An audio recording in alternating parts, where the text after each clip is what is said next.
Hello guys. इस video में हम उत्तराखंड फॉरेस्ट गार्ड का जो एग्ज़ाम होने वाला है कल, उसके लिए इम्पोर्टेंट फैक्ट लेके आए हैं। केंद्रीय बजट 2023-24 से और आर्थिक सर्वेक्षण जो 22-23 है केंद्रीय, और G20 की जितनी भी बैठक हुई हैं वो हमने इसमें सारी बता रखी हैं। और भारत का किस चीज़ में कितनी रैंक है वो भी हमने इसमें बताई है। जिस प्रकार से जैसे इंफ्रास्ट्रक्चर में कितनी है, दुग्ध उत्पादन में कितनी हैं और फार्मा उद्योग में कितनी हैं, इस प्रकार से भी प्रश्न आयोग पूछ रहा है। तो इसलिए हमने सारी चीज़ें इसमें इंक्लूड की है। इसलिए वीडियो को लास्ट तक देखें और जिसने चैनल को सब्सक्राइब नहीं किया वो ज़रूर करें। तो स्टार्ट करते हैं। केंद्रीय बजट 2023-24 जो है वित्त मंत्री निर्मला सीतारमण ने 1 फरवरी 2023 को पेश किया है। अमृतकाल का ये पहला बजट था और वित्त मंत्री निर्मला सीतारमण जी का ये 5वां बजट था। अमृतकाल विजन में सशक्त समावेशी अर्थव्यवस्था के लिए जो है 3 बिंदुओं पर जोर दिया गया है। 3 बिंदु कौन कौन से हैं? नागरिक युवा की आकांक्षाओं की पूर्ति करना, विकास और रोजगार सृजन करना और वृहद आर्थिक स्थिरता। ये 3 बिंदुओं पर जोर दिया गया है सशक्त समावेशी अर्थव्यवस्था के लिए। अमृतकाल में जो है 4 मौके रूपांतरणकारी हो सकते हैं। कौन कौन से हैं? महिलाओं का आर्थिक सशक्तिकरण, PM विश्वकर्मा और कौशल सम्मान, पर्यटन और हरित विकास जो है ये 4 मौके रूपांतरणकारी हो सकते हैं। और जो 7 प्राथमिकताएं हैं बजट में वो इस प्रकार हैं, जिन्हें सप्तऋषि का नाम दिया गया है। ये भी इंपॉर्टेंट है। समावेशी विकास, अंतिम व्यक्ति तक पहुंच, अवसंरचना एवं निवेश, सक्षमता को सामने लाना, हरित विकास, युवा शक्ति और वित्तीय क्षेत्र। सातों आपको याद रखने हैं। इसी प्रकार उत्तराखंड के बजट में भी सप्तकिरण है, उनको भी आपको याद रखना है। तो बजट 2023-24 के एक रैंडम रिवीजन देख लेते हैं। कुल बजट कितना है? तो 45.03 लाख करोड़ का बजट है। कुल बजट, केंद्रीय बजट कितना है? 45.03 लाख करोड़। GDP का अनुमान कितना है? 7% की GDP का अनुमान लगाया गया है 2023-24 के लिए। राजकोषीय घाटा है 17,86,816 करोड़ का, जो GDP का 5.9% है। तो ये इंपॉर्टेंट है। 2025-26 तक लक्ष्य रखा गया है 4.5% का, जबकि राजकोषीय उत्तरदायित्व बजट प्रबंधन अधिनियम के तहत राजकोषीय घाटे को घटाया जाता है और उसी को जो है केंद्र में 2003 में लाया गया था उसको, जबकि 2005 में उत्तराखंड में इसको लागू किया गया था। अगला प्रश्न है हमारा कि जो रुपया सर्वाधिक आता है वो कहाँ से आता है? तो उधार अन्य देयताएं जो हैं उससे हमें जो है केंद्र बजट में 34% प्राप्ति होती हैं। GST से 17%, निगम कर से 15%, आय से 15%, सीमा शुल्क 4% और केंद्रीय उत्पाद शुल्क से 7% की प्राप्ति होती है। जबकि सर्वाधिक रुपया जाता कहाँ है केंद्र का? तो वो जाता है ब्याज अदायगी में। ये पूछा जा सकता है। करों में राज्य की हिस्सेदारी 18% होती है, मतलब जो राज्यों की हिस्सेदारी होती है केंद्र के करों में, वहाँ से 18% राज्यों को मिलता है। सप्तऋषि जो है इसके 7 बिंदुओं में किन किन योजनाओं के माध्यम से उनका विकास किया जा सकता है? तो वो योजनाएं जो है बहुत इंपॉर्टेंट है, पूछा जा सकता है एग्जाम में। तो समावेशी विकास जो है, समावेशी विकास में हम कृषि और सहकारिता को ले लेते हैं, स्वास्थ्य को ले लेते हैं। तो कृषि के लिए क्या क्या शुरू किया गया है? तो कृषि वर्धक निधि शुरू की गई है, जो एग्रीकल्चर एक्सीलेटर फंड है। इसके माध्यम से ग्रामीण क्षेत्र में जो युवाओं हैं उनको एग्रीकल्चर में स्टार्टअप खोलने के लिए जो है इस फंड से जो है अनुदान दिया जाएगा, मतलब जो उनको है वित्तीय सेवा दी जाएगी कृषि वर्धक निधि से। तो कृषि क्षेत्र में एग्रीकल्चर एक्सीलेटर फंड का जो है प्रबंध किया गया है। दूसरा है आत्मनिर्भर बागवानी स्वच्छ पौध कार्यक्रम शुरू किया गया है, जिसमें 2200 करोड़ रुपए का बजट में प्रावधान है। और मोटे अनाज के लिए जो है किस शब्द का प्रयोग हुआ है? तो श्री अन्न शब्द का प्रयोग किया गया है मोटे अनाज के लिए। भारत अन्न का सबसे बड़ा उत्पादक है, आ सकता है एग्जाम में। दूसरा सबसे बड़ा निर्यातक है। सबसे बड़ा उत्पादक है मोटे अनाज का, दूसरा सबसे बड़ा निर्यातक है, जबकि राजस्थान जो है भारत में मोटे अनाज में प्रथम स्थान पर है। तो ये भी पूछा जा सकता है। अगला इंपॉर्टेंट यही है कि भारतीय बाजरा अनुसंधान कहाँ है, क्योंकि इसका बजट में जो है इसका वर्णन किया गया है। तो हैदराबाद में भारतीय बाजरा अनुसंधान है, तो इसलिए इंपॉर्टेंट है। स्वास्थ्य के क्षेत्र में देखें तो एनीमिया मुक्त करने का लक्ष्य रखा गया है 2047 तक। जनजातीय क्षेत्र में यूनिवर्सल स्क्रीनिंग कराई जाएगी। किनकी कराई जाएगी? 0 से 40 वर्ष तक के जो व्यक्ति हैं उनकी। दूसरा पॉइंट है हमारा अंतिम व्यक्ति तक पहुंच। तो उसके लिए क्या क्या प्रावधान है? PM PBTG विकास किया जाएगा। जो संवेदनशील जनजातीय क्षेत्र हैं उन समूहों के विकास के लिए PM PBTG विकास योजना शुरू की गई है। PM आवास योजना जो है इसमें परिव्यय में 66% की वृद्धि की गई है। 79,000 करोड़ का जो है इसमें प्रावधान है इस योजना के लिए। इसके माध्यम से जो है आवास बनाए जाते हैं। भारत श्री योजना, अगली योजना है हमारी भारत श्री योजना। ये योजना किस लिए शुरू की गई है? तो पांडुलिपि सुरक्षित रखने के लिए, जो हमारे प्राचीन अभिलेख हैं, ये प्राचीन ग्रंथ हैं, उनको सुरक्षित रखने के लिए भारत श्री योजना शुरू की गई है। तो इन योजनाओं को आप देख सकते हैं, इनका उद्देश्य क्या है और कौन कौन सी योजनाएं हमारे बजट में शुरू की गई हैं। अगला है हमारा अवसंरचना और निवेश। 50 वर्षीय ब्याज मुक्त ऋण राज्यों को 1 वर्ष तक और बढ़ा दिया गया है।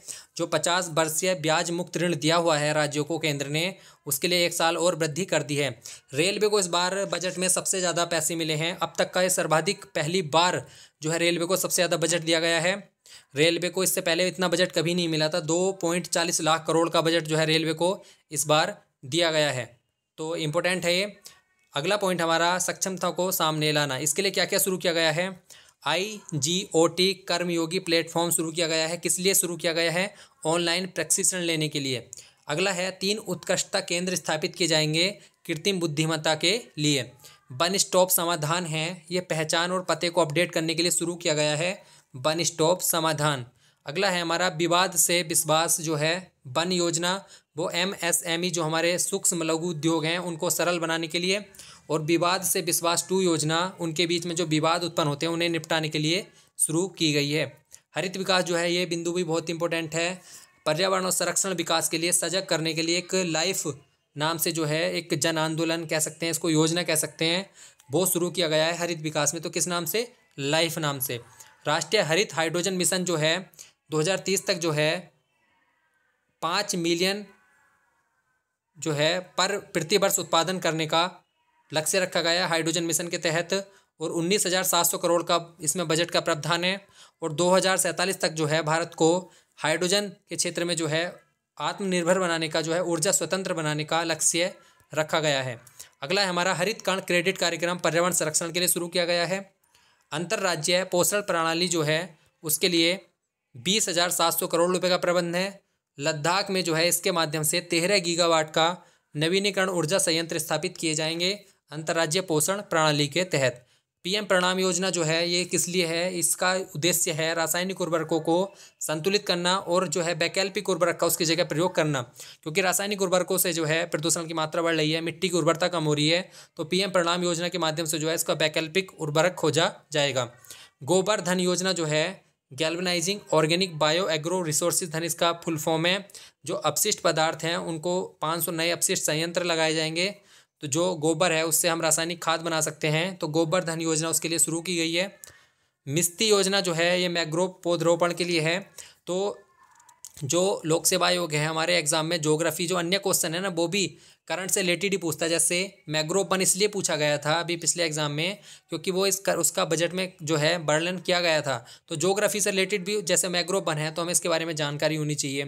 तो उस ज्योग्राफी से रिलेटेड क्वेश्चन भी उसी प्रकार से पूछ लिए जाते हैं जैसे जो करंट में रहे हों। जैसे दूनागिरी पूछा था, ये भी करंट में रहा था उस समय, ठीक है। तो इस प्रकार से मैंग्रोव वन हो गया। अन्य क्वेश्चन भी ऐसे थे जो जैसे एक वो था हमारा जमरानी बांध जो गोला नदी पर है, वो भी करंट में रहा था, इसलिए ज्योग्राफी में रिलेटेड करके उसको पूछा। तो जो करंट से रिलेटेड फैक्ट होते हैं उनको भी आप अच्छे से पढ़ सकते हैं। अमृत धरोहर योजना जो है वो आर्द्रभूमि संरक्षण के लिए शुरू की गई है। अगला देखते हैं हम। अगला है युवा शक्ति। युवा शक्ति में क्या क्या प्रावधान है? तो प्रधानमंत्री युवा कौशल विकास योजना 4 शुरू की गई है। कोडिंग, रोबोटिक्स, AI और 3D प्रिंटिंग इसमें शामिल किया गया है। अब प्रधानमंत्री कौशल विकास योजना 4 शुरू की गई है, किसके लिए? युवाओं के लिए। स्किल इंडिया डिजिटल प्लेटफॉर्म शुरू किया गया है युवाओं के लिए। स्वदेश दर्शन योजना किससे संबंधित है? तो ये पर्यटन के विकास करने के लिए संबंधित है। ब्राइबेट बिले योजना जो है ये सीमावर्ती गाँव का विकास करने के लिए शुरू की गई है। अगला पॉइंट है हमारा वित्तीय क्षेत्र। तो इसमें वित्तीय क्षेत्र में महिला सम्मान बचत प्रमाण योजना शुरू की गई है। 2025 तक 2 वर्ष की एक लघु बचत योजना शुरू की गई है महिलाओं के लिए। वरिष्ठ नागरिक बचत योजना जो है 15 लाख से 30 लाख तक को बढ़ा दिया गया है वरिष्ठ नागरिक बचत योजना के तहत। स्टार्टअप में विश्व में भारत जो है 3rd इकोसिस्टम में आता है, 3रे नंबर पे है। अर्थव्यवस्था में भारत की 5वीं अर्थव्यवस्था है। LPG कनेक्शन जो है बजट के तहत 9.6 करोड़ अभी तक LPG कनेक्शन दिए गए हैं। प्रति व्यक्ति आय की बात करें तो प्रति व्यक्ति आय 1.97 लाख है। 7 लाख तक कोई भी आय पर टैक्स नहीं लगेगा। तो ये बजट में प्रावधान किए गए थे। अब हम आर्थिक सर्वेक्षण को देख लेते हैं थोड़ा। 31 जनवरी 2023 को ये वित्त मंत्री जो है निर्मला सीतारमण जी ने पेश किया। और इसके आर्थिक सलाहकार कौन थे? वो थे बी अनंत नागेश्वरन जो है इनके आर्थिक सलाहकार थे। क्या क्या इसमें इंपॉर्टेंट है वो देख लेते हैं। जीडीपी में जो वृद्धि है 2021-22 में 8.7 थी, अब ये 2022 में 7% हुई है, जबकि 2023-24 के लिए अनुमानित है 6 से 6.8% तक। राजकोषीय घाटा 6.7% था, जबकि 2022-23 में 6.4% है। अब इसको और कम करने का जो है लक्ष्य रखा गया है।